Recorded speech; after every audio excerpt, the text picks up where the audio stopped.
Discrimination during the Vietnam War is something that most people don't know about, but it is very important, even now, as it shows us what happens when discrimination gets out of control and how it has affected the lives of African American soldiers in Vietnam on a daily basis.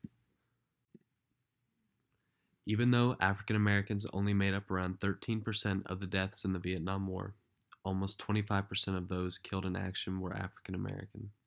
The disparity between actual deaths and those that were killed in action was absolutely absurd, and this can be attributed to African Americans making up 25% of the Army. This was easily the most dangerous branch of the military to be placed into and saw the most combat during the Vietnam War. This wasn't due to random chance either. African Americans were singled out and placed into situations where the most danger would arise so as to not endanger the life of a white man.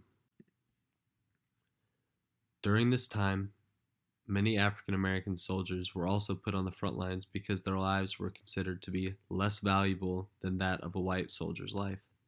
Essentially, they were used as cannon fodder because of the color of their skin. Discrimination not only affected the death rate of African Americans, but also their day to day lives. One of the biggest issues was being emasculated by white men. African American soldiers would be denied officer rankings, made to do very menial tasks that required countless hours of labor, and were also punished unfairly when compared to white men.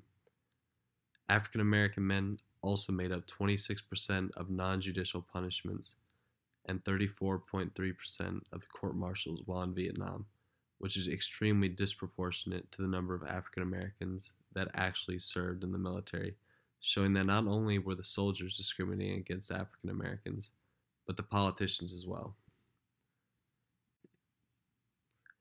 Even as they suffered through all of this, race relations only worsened after the death of Martin Luther King Jr., the figurehead of the civil rights movement.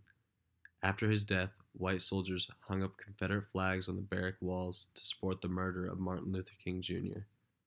This only continued to increase racial violence in Vietnam, as shown by one Marine company where there were 33 incidents in a 2-month span.